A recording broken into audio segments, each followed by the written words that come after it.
Bab 62. Terpaksa jadi istri pengganti. Beberapa kali Marvel menghembuskan nafas kasar. Dia masih tidak percaya dengan apa yang dia dengar dari mulut Laura tadi. Bahwa wanita itu tengah berbadan dua. Saat ini Marvel dan Laura tengah berada di dalam ruangan apartemen Marvel. Mereka duduk di dua kursi sofa yang berbeda dan masih berbalut dengan pikiran mereka masing-masing. Siapa ayahnya? Tanya Marvel mencairkan suasana. Namun suasana kembali hening, tidak ada jawaban yang keluar dari mulut Laura. Beberapa hari ini Laura sering merasa mual dan gampang sekali lelah. Saat dia melihat kalender, dia teringat jika dia sudah telat datang bulan selama 3 minggu. Hingga akhirnya dia pergi ke apotek dengan memakai masker dan kacamata hitam untuk menutupi wajahnya. Sebagai publik figur dia tidak ingin namanya tercemar jika sampai ada yang melihatnya membeli alat tes kehamilan. Aku tanya siapa ayahnya. Suara Marvel terdengar membentak. Laura terkesiap kaget, seketika dia langsung mengangkat wajahnya dan menatap Marvel. Baru kali ini dia melihat Marvel begitu marah. Aku tidak tahu.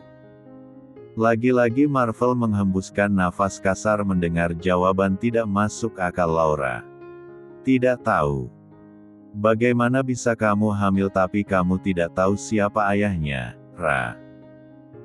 Aku tidur tidak hanya dengan satu pria, Vel. Laura kembali terisak. Marvel menggeleng tak percaya dengan kejujuran yang dilontarkan Laura.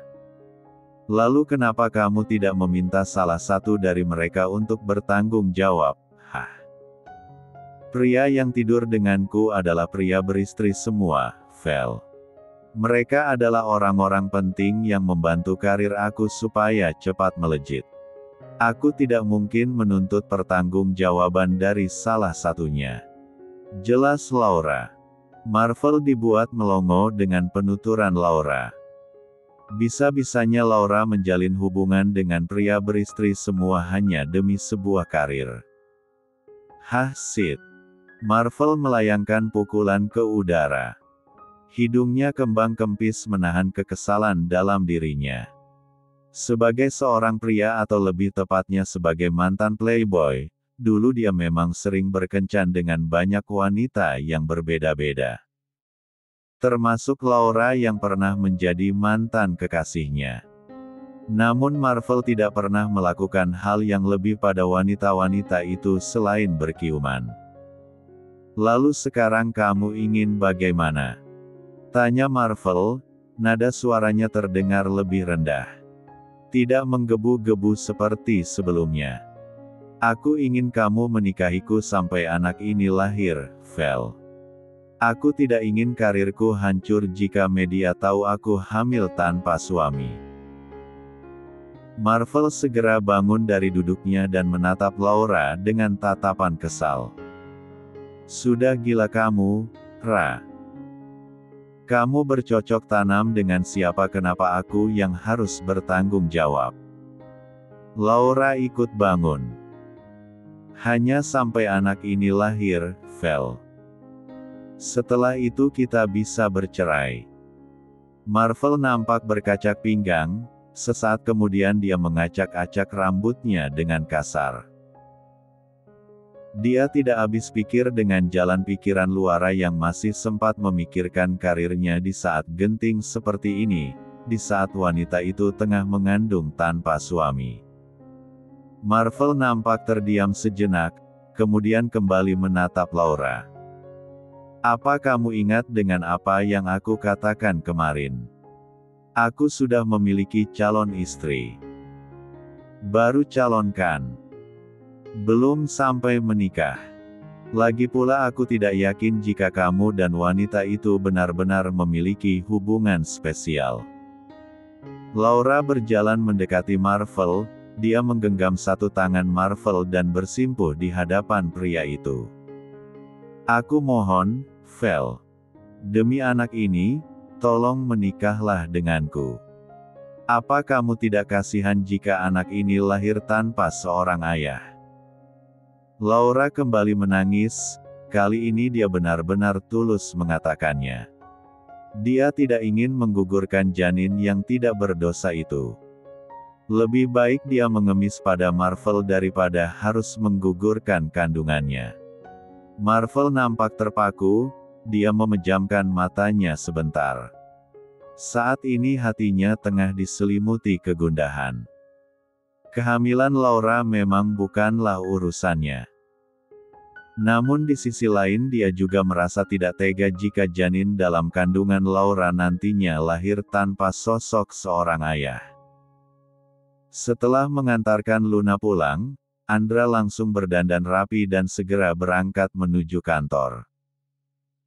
Sebenarnya Andra masih ingin mengambil libur sehari, namun Luna terus memaksanya untuk datang ke kantor.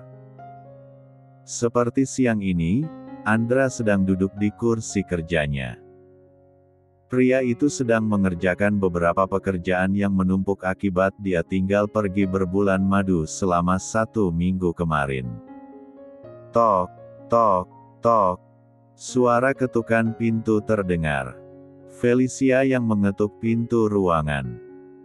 Setelah mendapat perintah, Felicia pun segera masuk dan berjalan mendekati meja Andra.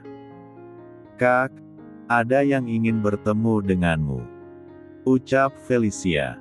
Andra mendongakkan kepalanya menatap Felicia. Siapa? Tanya Andra. Putri Tuan Darwis.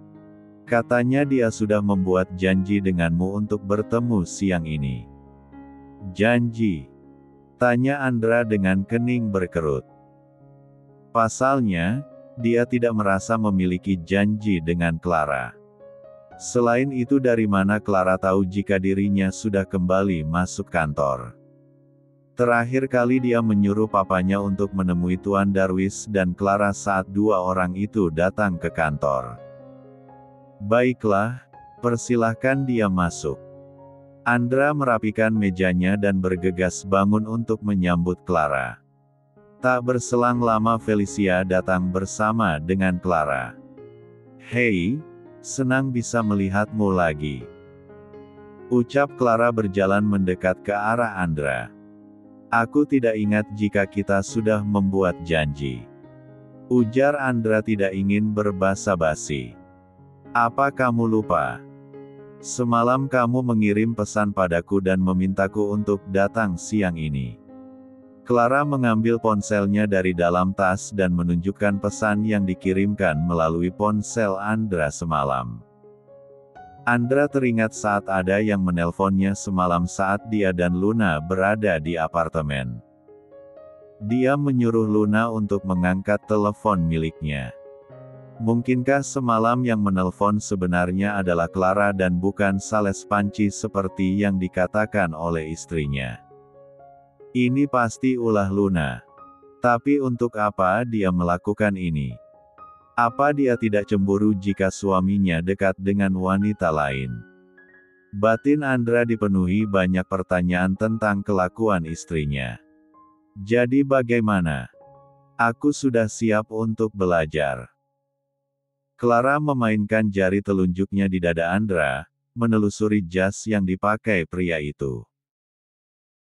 Felicia yang masih berada di ruangan itu pun merasa risih melihat sikap yang ditunjukkan Clara pada Andra.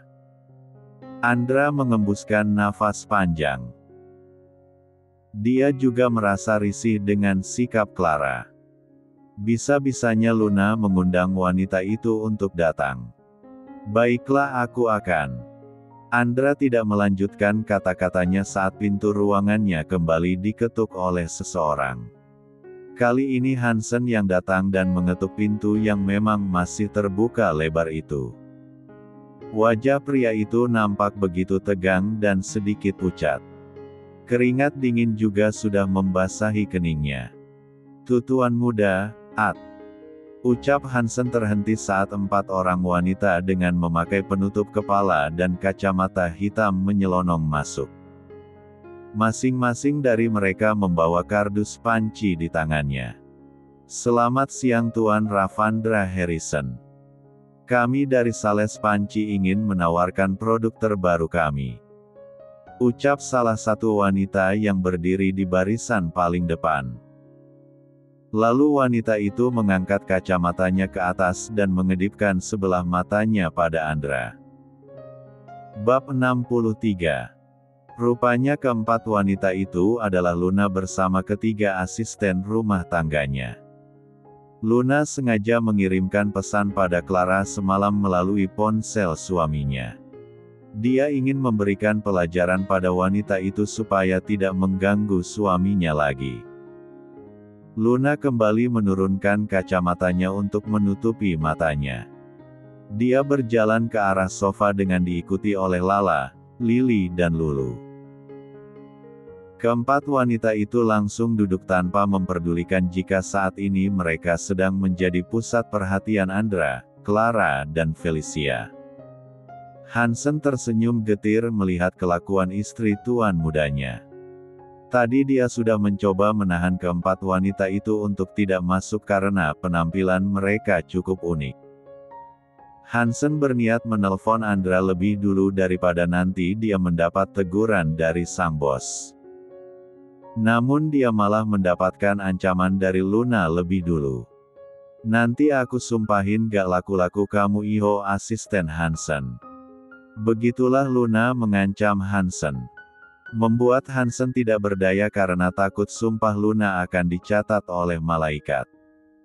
Luna melihat ke arah Clara yang berdiri di samping Andra.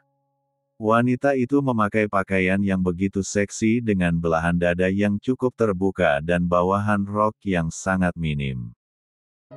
Clara melingkarkan tangannya di lengan Andra, namun langsung ditepis oleh Andra. "Ngapain si Sales Panci datang ke sini? Kamu usir aja, Andra. Ini kan kantor, ngotor-ngotorin tempat ini aja."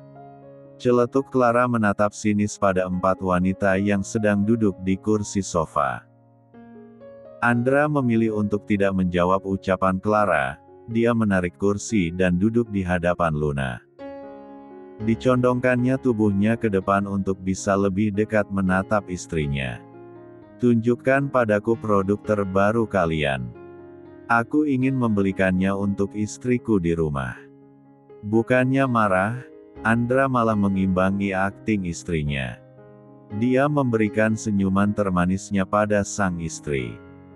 Begitu susah payah Luna menelan salivanya, dia membenarkan kacamatanya dan mengarahkan pandangannya ke arah lain. Rasanya dia begitu gugup ditatap sedekat itu oleh Andra di depan banyak orang.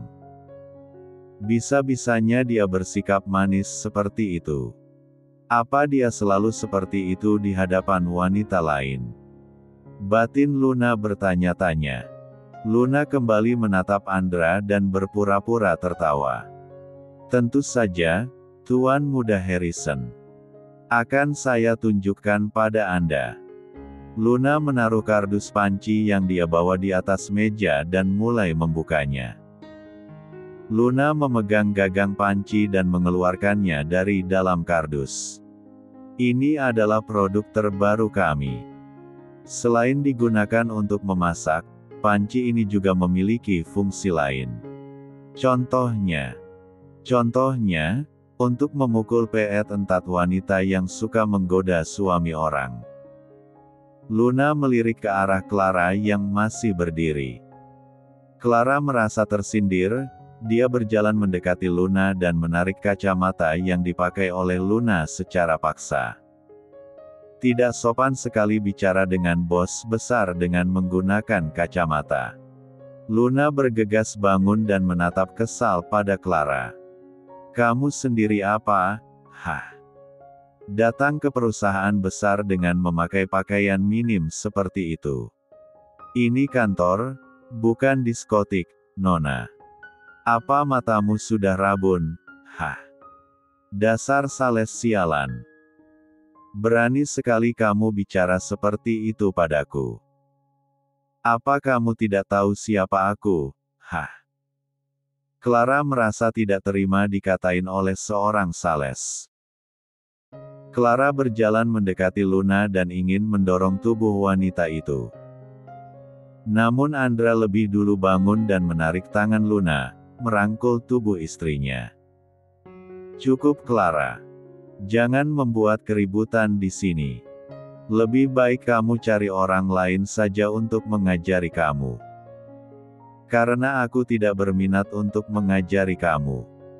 Andra menatap Luna sebentar, kemudian dia kembali menatap Clara. Dan asal kamu tahu, wanita ini bukanlah sales panci. Tapi dia adalah istriku. Clara nampak terkejut sekali mendengar pengakuan Andra. Dia memang belum pernah melihat istri Andra secara langsung. Dia pernah melihat di media sosial namun tidak begitu jelas wajahnya. Tolong keluar dari ruanganku sekarang.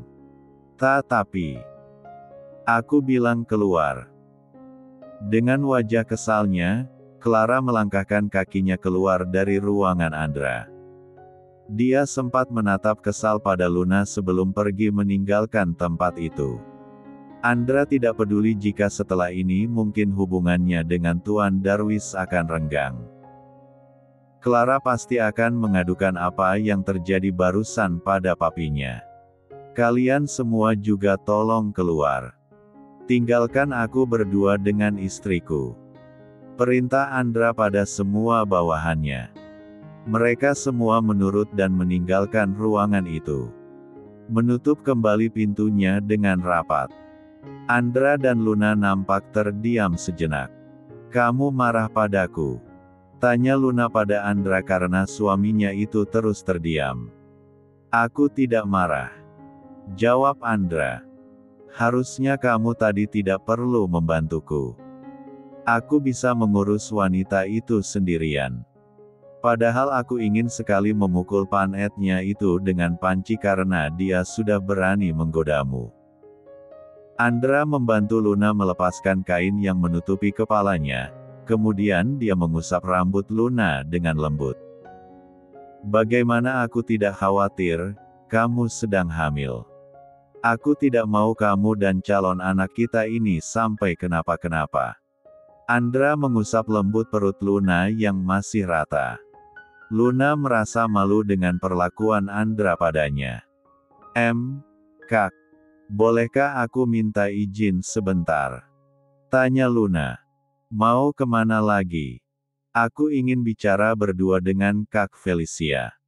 Jawab Luna. Bicaralah di sini.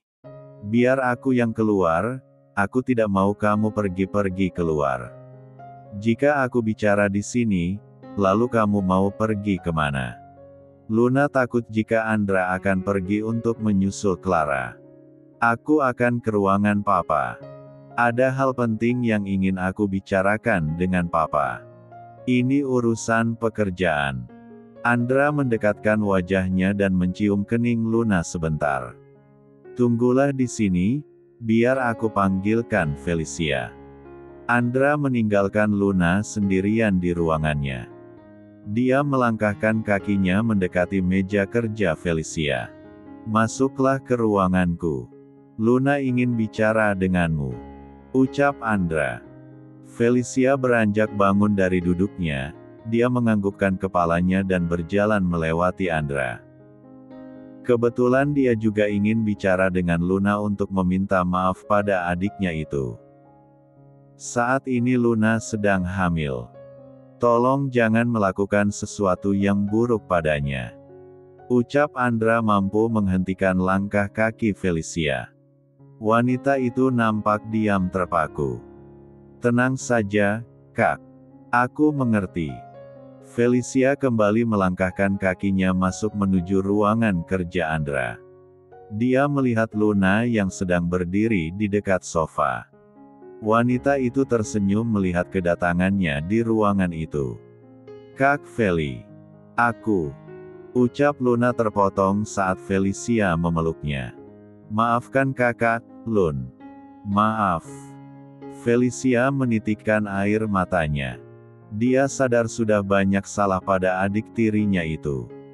Luna membalas pelukan Felicia. Aku tidak pernah dendam sama kakak.